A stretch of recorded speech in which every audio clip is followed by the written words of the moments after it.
नमस्कार दोस्तों, the dynamic education में आपका बहुत बहुत स्वागत है। आइए हम पिछले क्लास को कंटिन्यू करते हुए आज हम नेक्स्ट क्लास को स्टार्ट करते हैं। हमारा टॉपिक आज है, हम क्या पढ़ रहे हैं, साइंस का टॉपिक पढ़ रहे हैं, एनवायरनमेंट। ठीक है, तो यदि आपने पहले का वीडियो नहीं देखा है तो पहले उसे देखें, क्योंकि वो पढ़ना ज़रूरी है, तभी आपको ये लेक्चर आपको अच्छे से समझ आएगा। तो हम एक बार रिकॉल कर लेते हैं पीछे क्या क्या डिस्कस किए थे। हमने कल मेनली फूड वेब्स और ट्रॉपिक लेवल के बारे में हमने ये सब डिस्कस किया था। तो आज हम पढ़ते हैं कि how do our activities affect the environment. वैसे तो हमने कल भी डिस्कस किया था कि हमारे एनवायरनमेंट को हमारे ह्यूमन एक्टिविटी फर्स्ट लेक्चर में डिस्कस किया था, एनवायरनमेंट के फर्स्ट लेक्चर में, कि कैसे अफेक्ट कर रहा है। बट यहाँ पे जो है ये मेनली दो रीजन हम पढ़ेंगे। ठीक है, पहला है ओजोन डिप्लीशन, और ये कैसे डिप्लीट हो रहा है इसके बारे में हम अच्छे तरीके से जानेंगे। ओके, तो एक तो देखो एनवायरनमेंट का हम लोग पार्ट हैं। ठीक है, तो एनवायरनमेंट में चेंज होना भी नेसेसरी है, बट यस इस चेंज को हम थोड़ा सा कंट्रोल कर सकते हैं। यदि इंसान चाहे तो अपनी ज़रूरतों को, अपनी जो मनमर्जी है उस पर कंट्रोल करके थोड़ा सा हम एनवायरनमेंट को और सेफ रख सकते हैं, क्योंकि इससे हमारे को ही फ़ायदा होगा। ठीक है, हम नहीं कहते हैं कि गाड़ी चलना बंद हो जाए, इंडस्ट्री चलना बंद हो जाए। ठीक है, बट यस हम टेक्नोलॉजी जो हमारे एनवायरनमेंट को कम अफेक्ट कर रहा है उसको हम ज़्यादा प्रेफर करें तो ज़्यादा बेटर हो। ओके, तो ये सब है कि हम जैसे प्लास्टिक है, अब प्लास्टिक को जो डिस्पोज है वो तो हमारे हाथों में है। हम चाहें तो उसकी जो यूजेज है उसको कम कर सकते हैं ना। ठीक है, तो जो हमारे हाथ में उसको करना बहुत ज़रूरी है। उसको नहीं होने के कारण ही, बिल्कुल नहीं सोचा जाने के कारण ही एनवायरनमेंट हमारा इतना आज इकोसिस्टम खराब हो गया है, वो फिर हमारे ऊपर ही इफेक्ट करता है। एक एग्जांपल देखते हैं।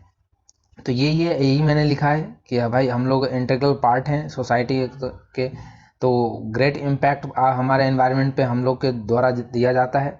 ठीक है, जिसके कारण फिर हमारे चेंजेज होते हैं, हमारे एक्टिविटीज के कारण एनवायरनमेंट में चेंज होते हैं। तो उस एक चेंज की बात करते हैं, ओजोन डिप्लीशन। ठीक है, ओजोन कैसे डिप्लीट होता है। तो सबसे पहले हम बात करेंगे कि ओजोन होता क्या है और ओजोन लेयर कैसे बनता है, ओजोन कैसे बनता है, इसकी बात करते हैं हम पहले। तो इसको आप अच्छे समझिए। देखो, ऑक्सीजन, हमारे एयर में ऑक्सीजन है।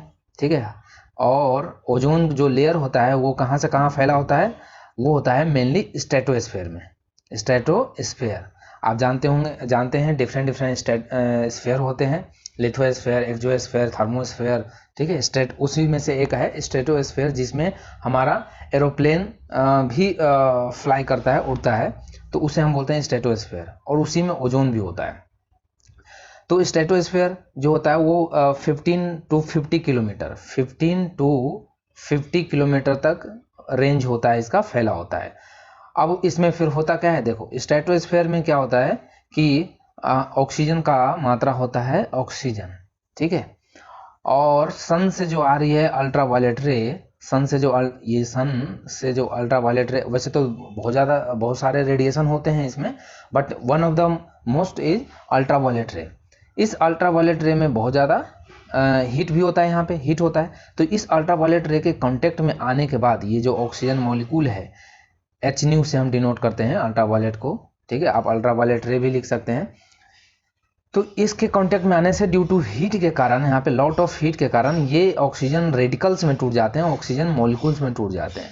ठीक है, ऑक्सीजन मॉलिक्यूल्स में ये टूट जाते हैं। थोड़ा सा फॉन्ट को मैंने छोटा कर लिया। ठीक है, तो हमने यहाँ पे O2 HNu के प्रेजेंस में, अल्ट्रावायलेट रे के प्रेजेंस में, यहाँ पे क्या करता है, ऑक्सीजन रेडिकल्स में टूट जाता है, ऑक्सीजन फ्री इलेक्ट्रॉन में टूट जाता है। ठीक है, इस पे दो रेडिकल में टूट जाते हैं ये। अब इसके बाद फिर क्या होता है, इसके बाद ये जो रेडिकल टूटे ना, ये जो रेडिकल होता है ये किसके कांटेक्ट में आता है। अब देखो ऑक्सीजन तो, हवा तो ऊपर है ही, ऑक्सीजन है ही, उस O2 के साथ ये एक रेडिकल मिलकर और ये बना देता है O3। ठीक है, ऑक्सीजन का 3 मोलिक्यूल्स, और इसी को ओजोन बोलते हैं। आप जानते भी होंगे, फॉर्मूला O3 होता है ओजोन का। और ये वाला रेडिकल भी क्या मिलकर O2 से क्योंकि बहुत सारे इसमें मिलियंस ऑक्सीजन के मॉलिक्यूल्स होते हैं, तो ये इसके साथ कंबाइन हो जाता है। तो इसी तरह से ये कंटिन्यूअस प्रोसेस चलते रहता है। अब ये तो मैंने एक ऑक्सीजन का एग्जांपल दिया, वैसे ही इसमें मिलियंस ऑक्सीजन होते हैं जो कंटिन्यूअस ये प्रोसेस चलते रहता है। ये दो रेडिकल्स में टूटता है, ऑक्सीजन ऑक्सीजन में, दो फ्री रेडिकल में टूटता है, और ये रिएक्शन करने के लिए तैयार रहता है। क्योंकि ये फ्री रेडिकल, आप जानते हो कि फ्री रेडिकल जो होता है, इंडिपेंडेंट जो मॉलिक्यूल्स होते हैं, वो हमेशा क्या करता है, रिएक्शन करने के लिए, बॉन्ड बनाने के लिए तैयार रहता है। तो वो ऑक्सीजन को ढूंढता है, ऑक्सीजन उसको मिलता है, ऑक्सीजन मिलने के कारण फिर ये इसके साथ बॉन्ड बनाता है और ये O3 बना देता है, और इसी को हम बोलते हैं ओजोन। ठीक है, और इसी O3, ये O3 का एक क्या बन जाता है यहाँ पे, O3 का एक लेयर एक सेकेंड, मेरी थोड़ी तबीयत खराब है, बट कोई नहीं, अपन पढ़ते हैं अच्छे से। मैं अच्छे से एनर्जी से, मैं काफ़ी एनर्जेटिक होकर समझा रहा हूँ कि आपको एक एक चीज़ क्लियर हो पाए। ठीक है, तो ये सिनेरियो था यहाँ पे। मैंने इसको आपको कंप्लीट अच्छे तरीके से समझाया कि कैसे बनता है। अब आपको कभी भी कंफ्यूजन नहीं होना चाहिए। आपको ध्यान रहना चाहिए कि हमारे जो स्ट्रेटोस्फेयर है वहाँ एयर है, उस एयर में ऑक्सीजन मॉलिक्यूल्स हैं, और इस ऑक्सीजन मॉलिक्यूल्स के कारण यहाँ पे HNu जो सन से रेडिएशन आ रहा है उसके प्रेजेंस में रेडिकल्स में टूटते हैं, और ये रेडिकल ऑक्सीजन के साथ कंबाइन होकर ओजोन बनाते हैं, और यही बहुत सारे ओजोन बनाकर एक लेयर बनाता है जिसे हम ओजोन लेयर बोलते हैं। और जिस तरह से ऑक्सीजन हमारे लिए बहुत ज़्यादा ज़रूरी है, बहुत ज़्यादा क्या, बहुत इसेंशियल गैसेस में से है, उसी तरह से हमारा ओजोन लेयर भी उतना ही इम्पोर्टेंट है। ओजोन का भी इम्पोर्टेंस उतना ही इम्पोर्टेंट है, मैं अभी आगे बताऊँगा। ओके, तो ये तो ओजोन लेयर क्रिएट हो गया। अब इस ओजोन लेयर क्रिएट होने से क्या होता है, कौन बचता है, कौन नहीं बचता है। तो ओजोन लेयर क्रिएट होने से क्या होता है, ये यहाँ पे ओजोन लेयर स्ट्रेटोस्फेयर के में क्रिएट हो गया। अब ये क्या करेगा यहाँ पे, सन के जो अल्ट्रावायलेट रेडिएशन, यूवी रेडिएशन जो आ रही है, उसको ये रिफ्लेक्ट बैक करता है। क्या करता है, रिफ्लेक्ट बैक कर देता है, अंदर आने नहीं देता है अर्थ पे। ठीक है, तो फिर ये डिप्लीट कैसे होगा, ये इसमें होल कैसे हुआ। जैसे हम एक एग्जांपल अंटार्कटिका की बात करें, तो अंटार्कटिका में आपने सुना भी होगा कि वहाँ पे ओजोन डिप्लीशन देखा गया था, तभी से फिर CFC पे बैन किया गया। तो CFC, क्लोरोफ्लोरोकार्बन जो है, वो किससे निकलता है, फ्रीज और AC से निकलता है। तो हम पहले अब डिप्लीशन की बात कर लेते हैं कि मान लो ये हमारा अर्थ है, ये हमारा यहाँ पे अर्थ है, ठीक है, ये सन है, ये सन है, और ये यहाँ से रेडिएशन आ रही है। ठीक है, अब क्या होगा, देखो हम लोग अर्थ पे हैं, यहाँ पे CFC, अब ये CFC निकलता कैसे है। अब जब कभी भी जो मशीनरी पार्ट होते हैं, जो AC, फ्रिज, ये सब जो रेफ्रिजरेटर होते हैं, ये सब जब रिपेयरिंग हो रहे होते हैं, तो उस टाइम पे लीकेज हो जाता है। ठीक है, उस टाइम पे लीकेज होता है, जब हम ज़्यादा ऑपरेटिंग सिस्टम पे वर्क करते हैं तो वो लीकेज होता है। और इसकी एक खासियत है CFC की, क्या है इंपॉर्टेंस, CFC का इंपॉर्टेंस है कि इसकी स्टेबिलिटी बहुत ज़्यादा हाई होता है। ठीक है, स्टेबिलिटी जो होता है वो बहुत ज़्यादा हाई होता है, मतलब ये स्टेबल ज़्यादा होता है, काफ़ी दिन तक एनवायरनमेंट में मौजूद रहता है, जल्दी ख़त्म नहीं होता है। तो जब ये एनवायरनमेंट में लीक होता है, तो फिर ये धीरे धीरे क्या करता है, ये माइग्रेशन स्टार्ट करता है। धीरे धीरे ये जो CFC है, ये माइग्रेट करना स्टार्ट होता है ऊपर, और ये है ओजोन लेयर। ठीक है, ये है ओजोन, और ये CFC ऊपर गया, और ये इसके साथ क्या करता है, अब देखिए रिएक्शन कैसे होता है। अब मैं रिएक्शन समझाता हूँ। ठीक है, माइग्रेट करके ओजोन लेयर तक पहुंच गया। अब आप समझिए कैसे यहाँ पे डिप्लीशन होता है। तो मैं यहाँ पे CF2Cl2, ये क्लोरोफ्लोरो का फॉर्मूला होता है, केमिकल फॉर्मूला।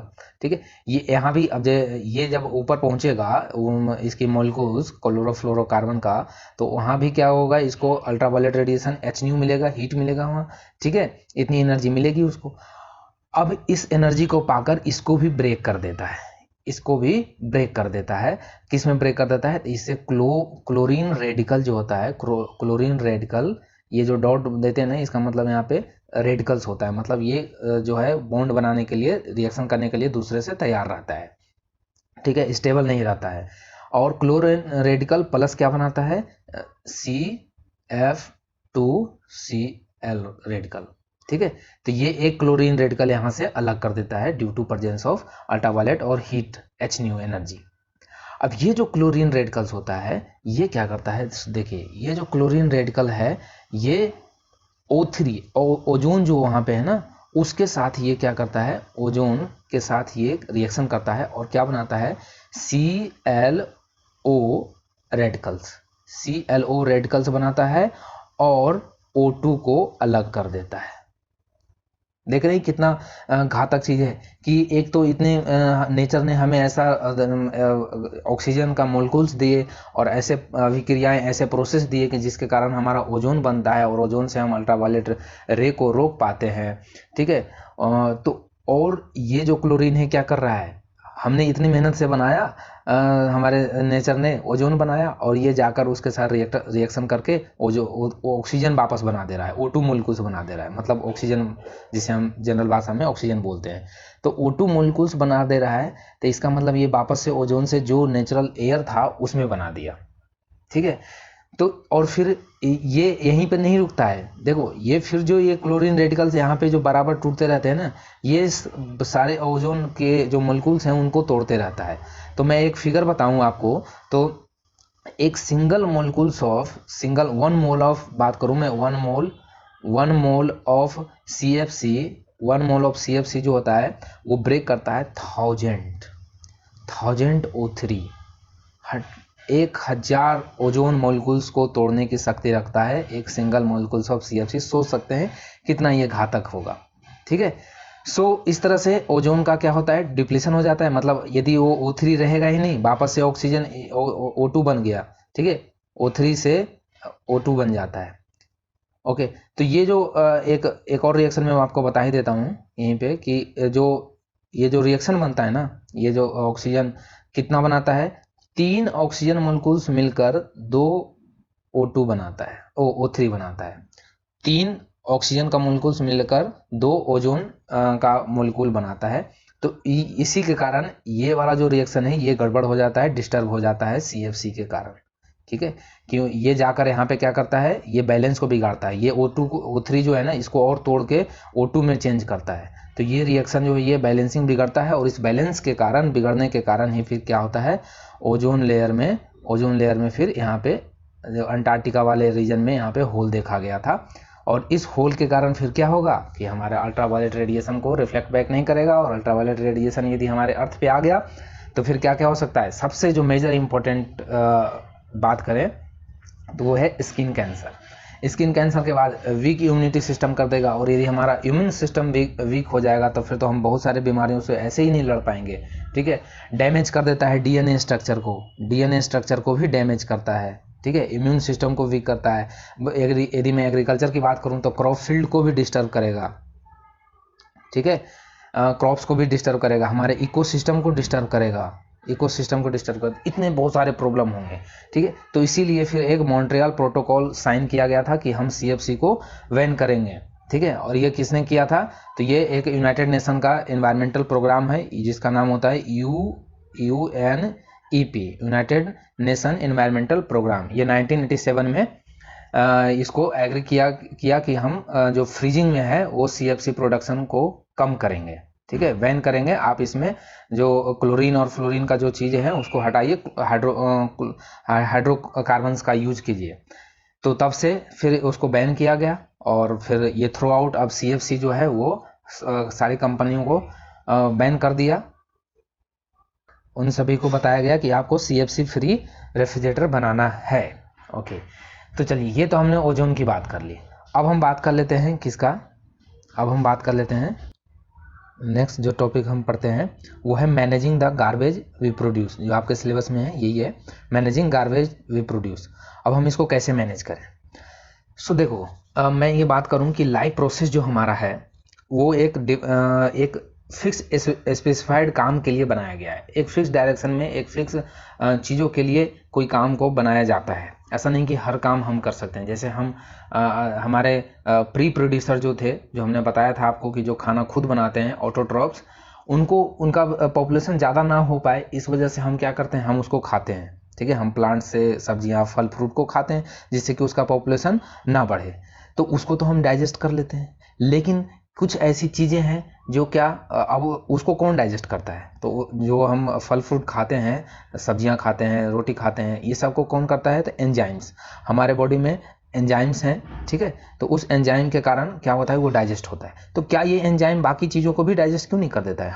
हम और भी अदर चीज़ क्यों नहीं खाते हैं? मतलब यदि मैं लकड़ी खा लूँ तो क्या वो डाइजेस्ट होगा? क्या मैं कोल खा लूँ तो डाइजेस्ट होगा? नहीं होगा, ठीक है। तो मतलब इसका मतलब ये है कि जो स्पेसिफिक एंजाइम्स हैं वो स्पेसिफिक चीज़ों को ही क्या करेगा, डाइजेस्ट करा सकता है, ब्रेक डाउन करा सकता है।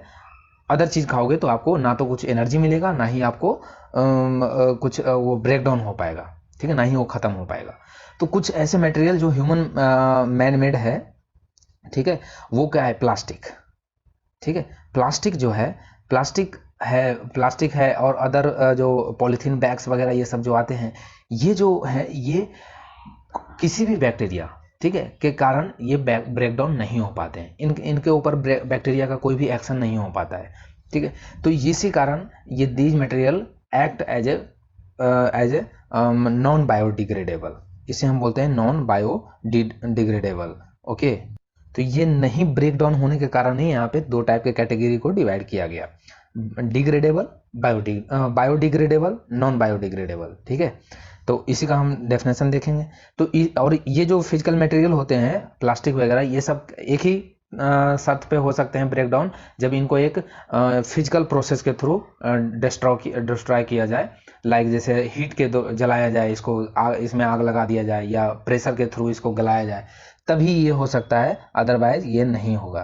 तो मतलब ये जो है, ये यदि आप इसको फेंकते हो ऐसे ही, तो हमारे जो इन्वायरमेंट है उसमें ये काफ़ी देर तक परसिस्ट करता है, ये ख़त्म नहीं होता है, तो हमारे एनवायरनमेंट को नुकसान पहुंचाता है, ठीक है। तो यहाँ से डेफिनेशन क्या हो गया, substance that are broken down by the biological process are said to biodegradable, ठीक है। बायोडिग्रेडेबल मटेरियल कंटेन द, जैसे food waste like vegetable, fruit, ठीक है, ये सब है जो डेड प्लांट्स हैं, एनिमल है, एग सेल है, चिकन है, गार्डन वेस्ट है, पेपर मटेरियल है, ये सब जो है, ये सब ये सब आपने पढ़ा भी होगा, ठीक है। सो नेक्स्ट है जो नहीं डिग्रेड होता है, उसे हम नॉन बायोडिग्रेडेबल कहेंगे। Substance which not break down in this manner to said non-biodegradable. These substances may be inert or simply persist in environment for a long time or may harm, नुकसान पहुंचाता है, various member of ecosystem. Non-biodegradable things include the plastic, polystyrene, plastic, metal, ठीक है, aluminium cans, toxic chemicals, paint, tyre, etc. ये सब जो है non biodegradable है। आज का सेशन हमारा यहीं पे अब समाप्त करता हूँ, और ये हमारा चैप्टर भी एंड होता है, आवर एनवायरनमेंट, ठीक है। अब हम नेक्स्ट क्लास में मिलेंगे आपको केमिस्ट्री के क्लास में। अब मैं आपको ये जो एनवायरनमेंट का क्लास था वो हमने आपको ख़त्म कर दिया है। अब जो आपके सिलेबस में था सस्टेनेबल डेवलपमेंट, वो आपके सिलेबस से हटा दिया गया, इस वजह से इस बार आपको हम कवर नहीं करा पाएंगे, क्योंकि अब उसे कराने का मतलब भी नहीं है। आप वही पढ़िए जो आपके सिलेबस में है, इस बार जो पूछा जाएगा उसको हम अगले बार यदि जोड़ा जाएगा तो अगले वाले स्टूडेंट के लिए मैं पढ़ा दूंगा। तो आप तब तक एंजॉय कीजिए, पढ़िए, मस्त रहिए और खुश रहिए हमेशा, और मैथ प्रैक्टिस जरूर करते रहना भाई, ठीक है, बहुत ज़रूरी है, ओके। सो फिर मिलते हैं हम नेक्स्ट क्लास में। Thank you for watching dynamic education. और वीडियो अच्छा लगता है तो आपको एज यूजुअल आपको लाइक करना है, सब्सक्राइब करना है और शेयर भी करना है।